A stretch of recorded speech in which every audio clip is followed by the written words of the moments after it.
बंदर मामा पहन पजामा। अरे, ये लाइनें सुनते ही सीधा बचपन की याद आ जाती है ना? पर क्या कभी सोचा है कि ये सिर्फ एक बच्चों की कविता है या इसके अंदर एक पूरी की पूरी कहानी छिपी है?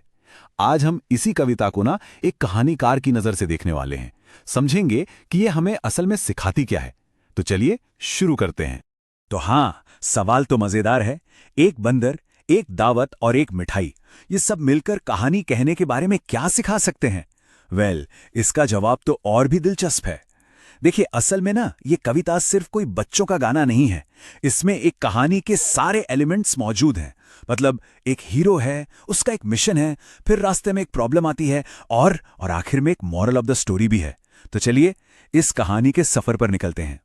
तो हर अच्छी कहानी की शुरुआत होती है उसके हीरो से, है ना? और यहाँ हमारे हीरो हैं बंदर मामा।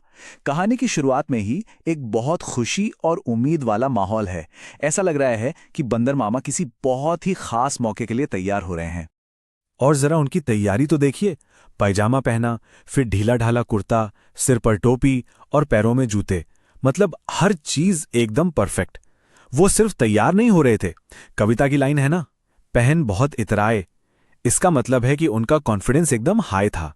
वो उस दिन के हीरो थे और उन्हें ये बात पता थी। लेकिन एक सवाल तो मन में आता है कि भाई, बंदर मामा इतने सज धज कर आखिर जा कहाँ रहे हैं? तो कहानी में अब हमें पता चलता है कि उनके इस पूरे सफर का मकसद क्या है। तो ये बात है, उनका लक्ष्य एकदम साफ है। वो दावत खाने आए हैं। कितना सरल, कितना सीधा साधा मकसद है ना? और यही चीज कहानी को आगे बढ़ाती है। तो अब हमारे पास एक हीरो है और उसकी एक मंजिल भी है। कहानी के लिए स्टेज बिल्कुल सेट हो चुका है। तो अभी तक तो सब कुछ एकदम बढ़िया चल रहा था। बंदर मामा दावत में पहुंच भी गए, अपने लक्ष्य के बिल्कुल करीब। लेकिन हर अच्छी कहानी में एक ट्विस्ट तो आता ही है। कोई ना कोई चुनौती तो आती ही है। और यहां पर वो चुनौती सामने आती है एक मिठाई के रूप में। और बस यहीं से कहानी में आता है असली ट्विस्ट। रसगुल्ले पर जी ललचाया। सोचिए, बस एक पल का लालच, और यहीं से बंदर मामा का असली इम्तिहान शुरू होता है। क्या वो खुद को रोक पाएंगे? और यहीं पर कहानी हमें वो पुरानी कहावत याद दिलाती है कि हर चमकने वाली चीज सोना नहीं होती। रसगुल्ला दिखने में तो था नरम नरम, एकदम सॉफ्ट, पर असलियत क्या थी? वो था गरम गरम। और यही धोखा, यही डिसेप्शन कहानी का सबसे बड़ा टर्निंग पॉइंट बन जाता है। और फिर नतीजा तुरंत सामने आता है। बंदर मामा अपने लालच पर काबू नहीं रख पाए और उसकी कीमत उन्हें फौरन चुकानी पड़ी। जीभ जल गई लब से। ये जो शब्द है ना, लब से, ये बताता है कि सब कुछ कितनी तेजी से हुआ। एक झटके में, एक पल का लालच और उसका तुरंत दर्दनाक नतीजा। यही है कहानी का क्लाइमैक्स, सबसे ऊंचा पॉइंट। और बस उस एक पल के बाद सब कुछ बदल गया। जो खुशी थी, जो उत्साह था, उसकी जगह अब सिर्फ दर्द और पछतावा था।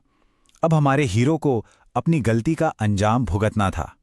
याद है वो बंदर मामा जो कितने गर्व से इतराते हुए घर से निकले थे? अब वो वैसे बिल्कुल नहीं रहे। उनका वापसी का सफर एकदम उल्टा है। अब वो रोते रोते वापस घर को आए। सारा का सारा गर्व दर्द में बदल चुका था और दावत की वो सारी खुशी अब एक कड़वे अनुभव में तब्दील हो गई थी।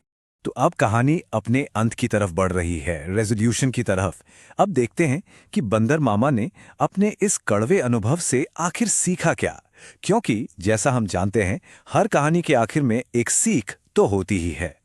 देखिए, उनका पछतावा सिर्फ रोने तक नहीं था। वो अपनी टोपी और जूता भी फेंक देते हैं। अरे, ये तो वही चीजें हैं जो शुरू में उनके गर्व का, उनके प्राइड का सिंबल थी। ये दिखाता है कि उन्होंने अपना सबक अच्छी तरह सीख लिया है। वो सिर्फ रोए नहीं, बल्कि पछताए भी। उनका घमंड पूरी तरह टूट चुका था और उन्होंने ये समझ लिया था कि बेसब्री की क्या कीमत चुकानी पड़ती है। तो बंदर मामा की ये छोटी सी कहानी हमें सब्र का कितना बड़ा पाठ पढ़ा जाती है ना? ये एक ऐसी सीख है जो हम सबकी जिंदगी में कभी ना कभी, कहीं ना कहीं काम जरूर आती है। तो आखिर में ये सवाल सोचने वाला है कि क्या कभी किसी की जिंदगी में ऐसा कोई पल आया है जब किसी छोटी सी बेसब्री ने एक बहुत बड़ा और जरूरी सबक सिखा दिया हो?